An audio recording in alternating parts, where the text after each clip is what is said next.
समय की बात है। एक भोपापुर नाम के गांव में हरिहर अपने परिवार के साथ रहता था।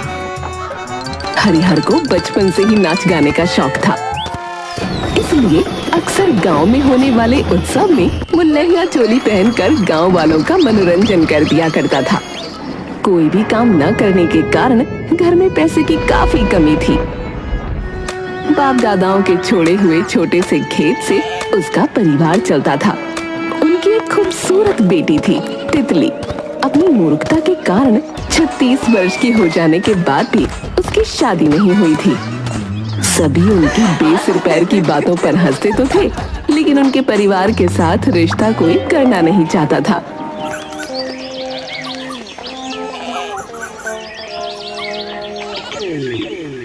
एक बार हरिराम के पास अपने दोस्त रमेश की बेटी की शादी का न्योता आया।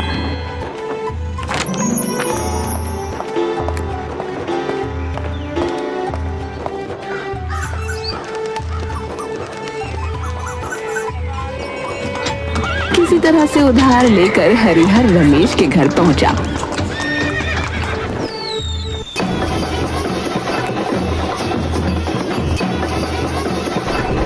तो उसने देखा रमेश बुरी तरह से रो रहा था। पूछने पर रमेश बोला, अरे हरिहर, गजब हो गया भैया। मेरा दामाद कहता है बिना नाच देखे वो बारात न लाएगा। बारात गांव के बाहर रुकी है। मैं तो बर्बाद हो जाऊंगा भैया। इस समय नचनिया कहाँ से लाओ, बताओ। अरे बात तो परेशानी की है, पर डरता क्यों है रे? मेरे होते हुए बारात जरूर आएगी। तू लड़की के कपड़ों का इंतजाम कर, नचनिया आ जाएगी। बस कहाँ से आई ये बात किसी को पता नहीं चलनी चाहिए। हाँ। रमेश ने हरिहर के पैर पकड़ लिए और बोला, भाई, जैसे तुम मेरी इज्जत बचा रहे हो, मैं भी तुम्हारी इज्जत बचाऊंगा और तुम्हारी बेटी की बढ़िया शादी करवाऊंगा। हाँ भैया। हरिहर औरतों के कपड़ों में नाचता हुआ बारात में पहुंच गया। सबको उसका नाच बहुत पसंद आया। सब लोग उसके बारे में रमेश से पूछने लगे। तो ये घूंघट वाली छम्मो है। इसका अता पता किसी को नहीं मालूम।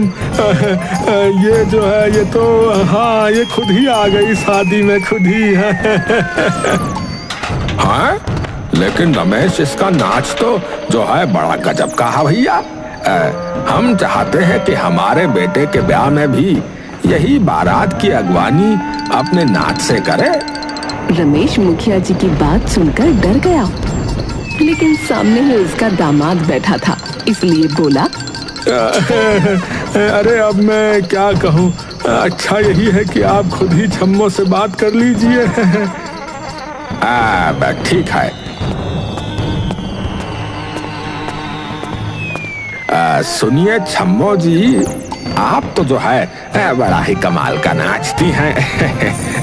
अगले महीने मेरे बेटे का ब्याह है, तो ब्याह में आप आने की तैयारी रखना। ये 10,000 रुपए एडवांस रखिए। हाँ, और पता तो बताइए अपना। देखो जी, मेरा नाम घूंघट वाली चम्मो है। हाँ, नाच जितना चाहो देख लो, पर अजनबियों के लिए ये घूंघट ना हट सकता है और ना ही पता मिल सकता है। समझ गए ना? रमेश को हम सब बता देंगे। हाँ। इसी तरह बहुत से लोगों ने अपने अपने बेटों की शादी में छम्मो बने हरिहर की बुकिंग कर ली। फतेहाल हरिहर की जेबें पैसों से भर गईं। वाह रे प्रभु, रात दिन मेहनत करी तो किसी ने कुछ ना पूछा। आज औरत बनकर नाचा तो जेबें भर गई। अब तो मैं ये धंधो ना छोड़ूंगा। हाँ, लेकिन भला जब तक मैं लोगों को अपना पता बताऊंगा नहीं, तो ये मेरे पास आएंगे कैसे? मुझे रमेश की मदद लेनी पड़ेगी।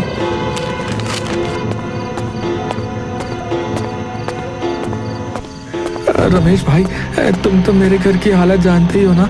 दाने दाने को मोहताज हैं हम लोग, लेकिन इस नाच गाने से मेरी जेब भर गई है। किसी भी गांव में शादी में अगर नचनिया की जरूरत हो तो तुम बुकिंग कर देना। मैं पूरे पैसे का 20% तुमको भी दूंगा है।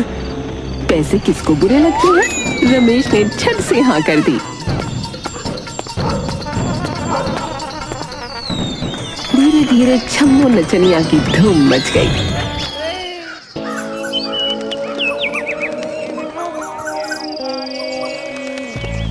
अब हरिहर नए नए गानों पर नाच की प्रैक्टिस करने गांव के बाहर बने टूटे मकान में जाने लगा।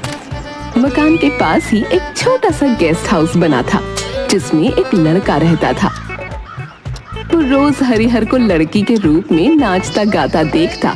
उसे हरिहर का नाच बहुत पसंद आया और वो उससे शादी करने के बारे में सोचने लगा। वो हरिहर के पास गया और बोला, सुनिए जी, मुझे ना आप बहुत पसंद है। आपका नाच तो बहुत ही बढ़िया है। वो क्या है ना कि वो मैं आपसे शादी करना चाहता हूँ जी। लड़के की बात सुनकर हरिहर बुरी तरह से घबरा गया और वहाँ से सर पर पैर रखकर भाग चला। लड़का पीछा करते करते उनके घर तक पहुँच गया और एक दिन सुबह जब हरिहर घर पर नहीं था, लड़के ने दरवाजा खटखटा दिया।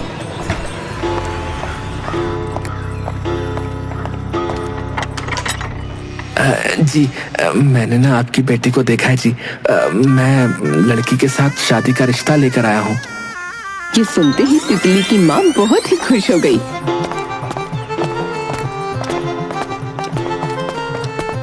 और उन्होंने उस आदमी को घर की छत पर बने कमरे में बैठने के लिए कहा और फिर खुद नीचे जाकर अपनी बेटी से बोली, अरे तितली, ऐन वक्त पर तेरे पिता न जाने कहाँ चले गए।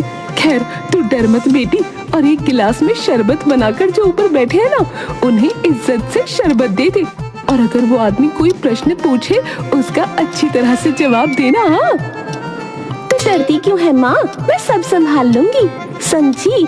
इस बार चोटी में फूल लगाए हैं, देख तो।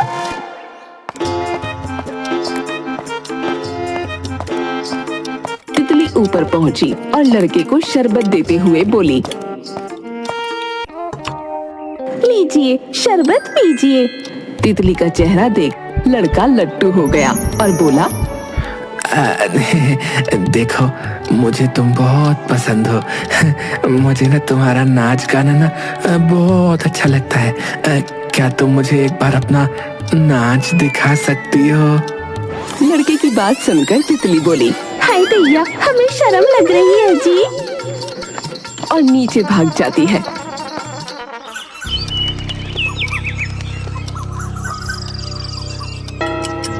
बहुत देर हो जाने के बाद भी जब तितली वापस नहीं आई तो उसकी माँ को बहुत चिंता हुई और वो अपनी बेटी को देखने गई। उसने देखा उसकी बेटी सीढ़ियों पर रखकर बैठी हुई है। उसकी माँ बोली, अरे तुम यहाँ क्या कर रही हो बैठी हुई? सब ठीक तो है ना? कहीं दामाद साहब ने कुछ गलत तो नहीं किया? नहीं माँ, मेरे मन में ख्याल आ गया है। माँ, मैं बड़ी दुखी हूँ। मैं सोच रही हूँ जब मेरी शादी उस आदमी से हो जाएगी तो मैं अपने पहले बच्चे का नाम क्या रखूंगी, क्योंकि जो नाम मुझे पसंद है वो पहले से ही सब लोगों ने अपने बच्चों के रख लिए हैं।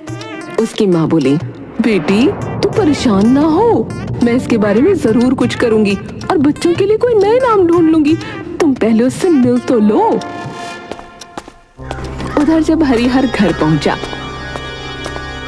तो उसकी पत्नी और बेटी को बहुत देर तक न देख हरिहर ने सोचा, मैं ही देख कर आता हूँ, न जाने मेरी बेटी और पत्नी कहाँ पर है।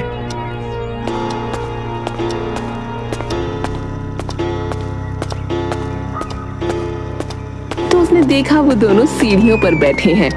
अरे, पूरा घर छान मारा और पूरे घर को छोड़कर तुम दोनों यहाँ क्यों बैठी हो? हरिहर की बीवी बोली, मैं यहाँ बैठकर ये सोच रही हूँ कि जब मेरी बेटी की शादी हो जाएगी तो वो लोग अपने बच्चों के क्या नाम रखेंगे, क्योंकि जो नाम मेरी बेटी को पसंद है वो नाम तो पहले से ही सब लोगों ने रख लिए हैं। अरे हाँ, ये तो सच में एक बड़ी समस्या है।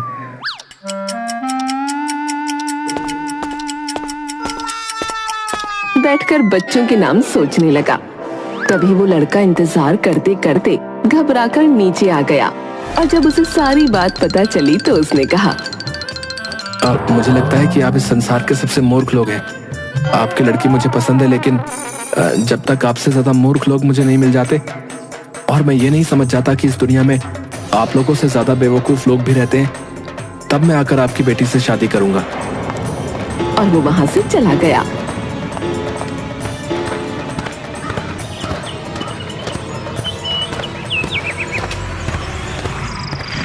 उसके जाते ही हरिहर के घर रमेश के साले का लड़का पहुंचा। वो रमेश के कहने पर तितली से रिश्ता लेकर आया था। वो अपनी गाड़ी में हरिहर परिवार के लिए अखरोट लाया था, जिन्हें गाड़ी से निकालना चाहता था।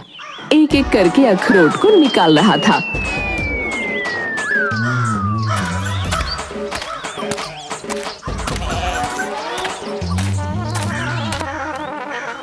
अगर आप अखरोट गाड़ी से निकालना चाहते हैं तो उसे किसी टोकरी में भरकर एक साथ निकाल दीजिए। अरे वाह, तुम तो बहुत होशियार हो। पर ये अखरोट तितली के लिए हैं। मैं रिश्ता पक्का करने आया हूँ, पर वो नजर नहीं आती। उसके ऐसा कहते ही हरिहर चला गया और कुछ ही देर में नचनिया के रूप में नाचने लगा, जिसे देखकर साला बहुत खुश हुआ।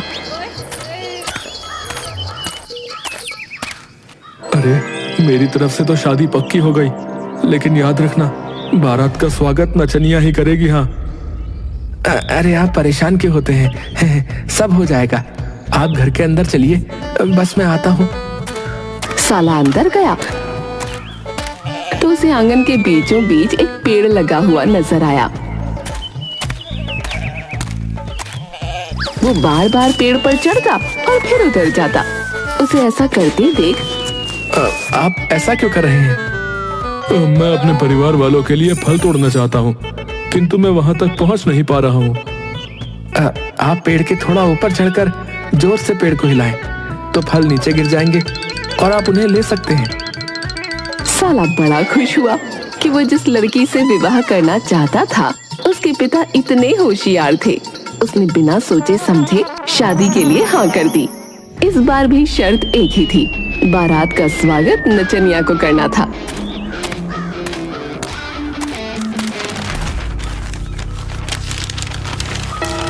अगले महीने गांव में गाजे बाजे के साथ बारात आई, लेकिन गांव के बाहर ही रुक गई। बारात का स्वागत करने के लिए हरिहर अपने सभी रिश्तेदारों के साथ वहीं खड़ा था कि तभी दूल्हे ने खबर भिजवा दी कि जब तक नचनिया उनके स्वागत के लिए नहीं आएगी वो लोग नहीं आएंगे।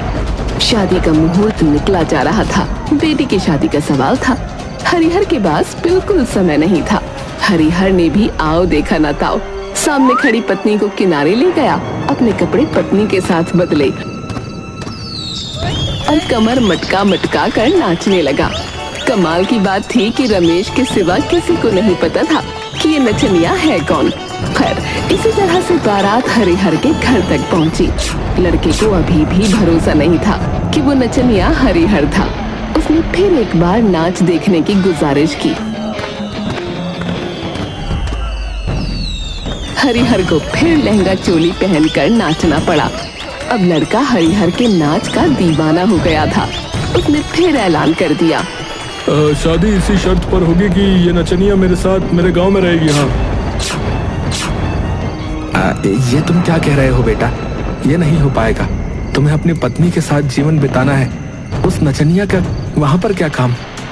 देखिए पिताजी, मैंने आपकी हर बात मानी है। दहेज में 1 रुपया भी नहीं लिया, लेकिन ये मेरी आखिरी शर्त है। और वो शर्त ये है कि अगर आप अपनी बेटी के साथ नचनिया को भी भेजेंगे तभी ये विवाह होगा। हाँ। हरिहर को जब कुछ भी समझ में नहीं आया तब हरिहर बोला, ठीक है दामाद जी, तुम्हारी जैसी मर्जी। अपनी बेटी के लिए हम ये भी कर लेंगे। नचनिया तुम्हारे साथ जरूर जाएगी। हरिहर की बात सुनकर रमेश दौड़ता हुआ हरिहर के पास आया और उसे कोने में ले जाकर बोला, अरे हरी, अरे तुम क्या कर रहे हो? कोई नहीं जानता, लेकिन मुझे तो पता है ना कि वो नचनिया कौन है। भला तुम ससुर होते हुए अपनी बेटी के साथ जाओगे? जैसी भगवान की मर्जी। अब शुभ काम में देर नहीं करनी चाहिए। जल्दी से जल्दी विवाह संपन्न हो जाना चाहिए।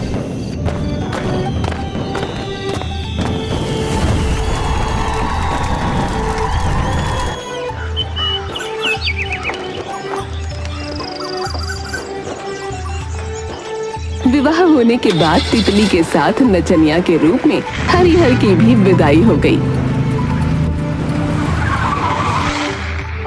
घर पहुंचकर हरिहर को एक कमरे में ठहरा दिया गया।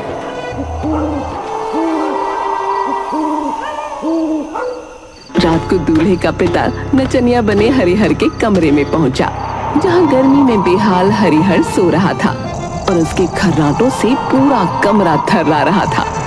वो उल्टे पैर वापस भागे, उन्हें सब समझ आ गया था।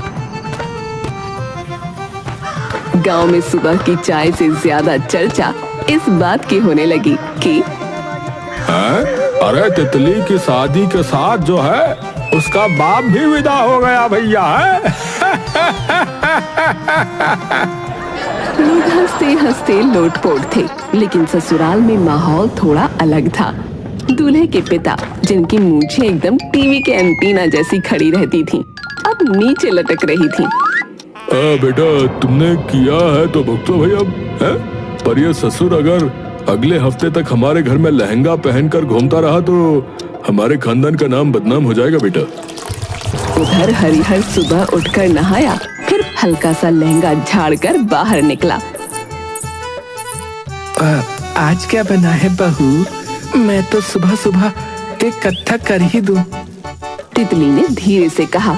पापा, आप अब नचनिया मत बनिए, अब तो मैं बहू बन गई हूँ और अब आप तो ससुर है ना। अब बिटिया, जिस दिन तेरी शादी पक्की हुई उस दिन से मैं तेरे लिए कुछ भी करने को तैयार हूँ, लेकिन अब ये नचनिया बनना मेरे बस से बाहर है। कमर में चक्कर आ रहे हैं और ये बिंदी भी आंख में चुभ रही है। तभी पीछे से आवाज आई।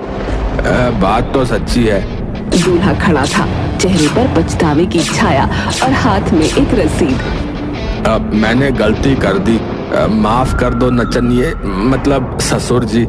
आप जैसे कलाकार को तो मंच मिलना चाहिए, ना कि मेरी छत के नीचे जालिम ससुर बनकर रहना। अब आप वापस अपने गांव जाइए, लेकिन एक बात बोलूं। क्या बेटा?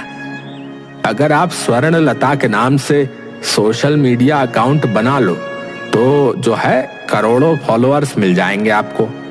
हरिहर मुस्कुराया, नाक से घूंघट उठाया और बोला, फॉलोअर्स का क्या है, लेकिन अब मैं बस अपने असली रूप में जीना चाहता हूँ, मूर्ख हरिहर के रूप में। वैसे भी मूर्ख कहलाने में एक सुकून है, जिम्मेदारी नहीं होती।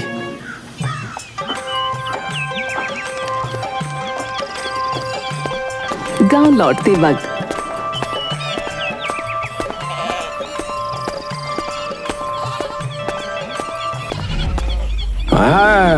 कहाँ गए थे नचनिया जी है? अरे शादी कराने गया था, अपनी बेटी की नहीं, अपनी बेवकूफी की। अब तो यही समझो, जहाँ अकल काम ना आए वहाँ नाच काम आता है।